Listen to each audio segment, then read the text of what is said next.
Hello दोस्तों, नमस्कार। स्वागत है online study stage YouTube channel पर और मैं हूं यशबी सिंह। तो आज हम लोग दोस्तों पढ़ेंगे दशमलव भिन्न, डेसिमल फ्रैक्शन। ठीक है, हम लोग साधारण भिन्न डिस्कस कर लिए हैं, उसके सारे पार्ट हम लोग डिस्कस कर लिए हैं। आज हम लोग दशमलव भिन्न और उसके जितने भी पार्ट होते हैं उनको डिस्कस करने की कोशिश करेंगे। ठीक है, तो आइए देरी न करते हुए स्टार्ट करते हैं। सबसे पहले हम जानते हैं दशमलव भिन्न कहते किसे हैं।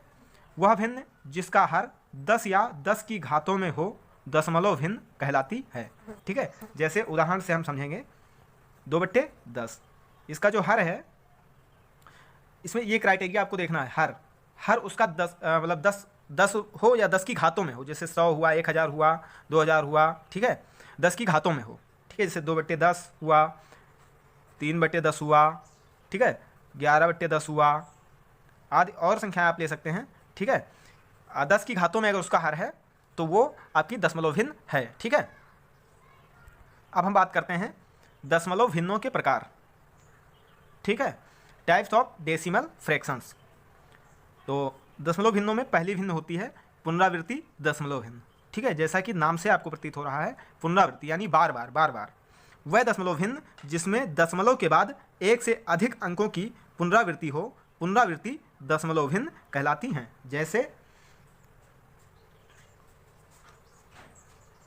2/3। जब इसको हम सॉल्व करते हैं तो हमारा आता है 0.6666, मतलब 6 आता ही चला जाएगा। ठीक है, तो एक चीज़ और ध्यान रखिएगा, ऐसी भिन्नों को प्रदर्शित करने के लिए पुनरावृत्ति अंकों पर रेखा खींच देते हैं। ठीक है, मतलब इसको अगर शॉर्टकट में लिखा जाए तो 0.6 ऊपर रेखा खींच दिए तो हमारा इतना ही, मतलब ये जो 6 आता चला जाएगा। अगर हम 6 के ऊपर ये पाई खींच देते हैं, बार अगर खींच देते हैं, रेखा खींच देते हैं, तो ये हमारा इसका यही मतलब हो गया। ठीक है, तो इसको आप ध्यान रखिएगा। ठीक है, जैसे और भी संख्या हम लोग ले सकते हैं, जैसे 22/7।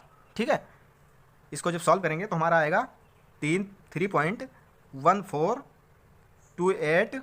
ठीक है, 57 करके आता और आएंगी संख्याएं। ठीक है, यही रिपीट होगी 14, 28, 57। इसको और अगर हम हल करेंगे तो यही संख्या बार बार आती चली जाएगी। ठीक है, तो इसको हम शॉर्टकट में यूँ लिख सकते हैं, जैसे बार बार आ रही है ना, और आगे लिख लेते हैं 14, 28, 57, 14, 28, 57।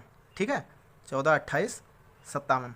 ठीक है, तो इसको हम शॉर्टकट में लिख लेंगे 3.1428। ठीक है, 57। तो इसके ऊपर हम पाई अगर खींच लेंगे तो हमारा यहीं पे ये संख्या, इसको इसी तरीके से लिख सकते हैं। ठीक है, तो ये चीज़ आप ध्यान रखिएगा। पहली संख्या हमारी हो गई पुनरावृत्ति दशमलव भिन्न। ठीक है, और सेकंड संख्या है हमारी शुद्ध पुनरावृत्ति दशमलव भिन्न। ठीक है, पहली थी पुनरावृत्ति दशमलव भिन्न और दूसरी है शुद्ध पुनरावृत्ति दशमलव भिन्न। ठीक है,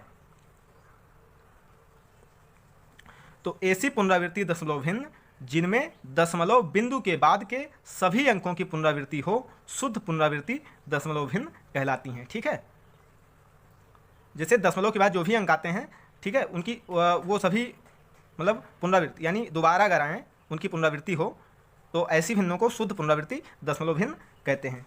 इनको हम उदाहरण के थ्रू समझते हैं। जैसे 0.3।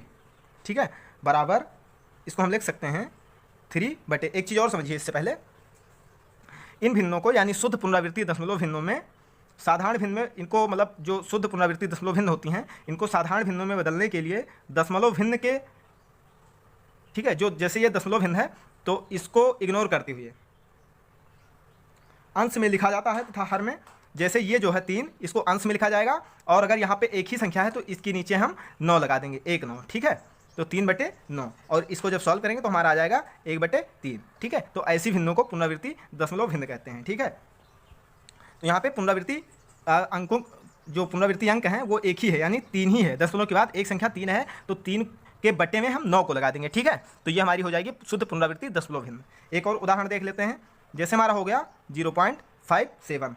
ठीक है, तो दशमलव के बाद 2 पुनरावृत्ति अंक हैं। ठीक है, तो यानी हम इसको लिख देंगे बराबर 57/, यहाँ पर दशमलव के बाद एक संख्या थी तो 1 9 लगाए थे नीचे, और यहाँ पर दशमलव के बाद 2 संख्या है तो हम 2 9 नीचे लगा देंगे। ठीक है, और इसको जब सॉल्व करेंगे तो 19 दिया 57 और 33 दिया 99। ठीक है, तो 19/33 हमारी जो है शुद्ध पुनरावृत्ति दशमलव भिन्न प्राप्त हो जाएगी। ठीक है, तो उम्मीद है ये छोटा सा वीडियो आपको समझ में आया होगा। और इसमें यानी दशमलव भिन्नों में एक भिन्न और बच रही है, मिश्रित पुनरावृत्ति दशमलव भिन्न, उसको हम अगली वीडियो में डिस्कस कर लेंगे क्योंकि वीडियो ज़्यादा लंबा हो जाता है। तो आज के लिए इतना ही, मिलते हैं अगले वीडियो में, तब तक के लिए नमस्कार। प्लीज़ लाइक शेयर सब्सक्राइब जरूर करें। धन्यवाद दोस्तों।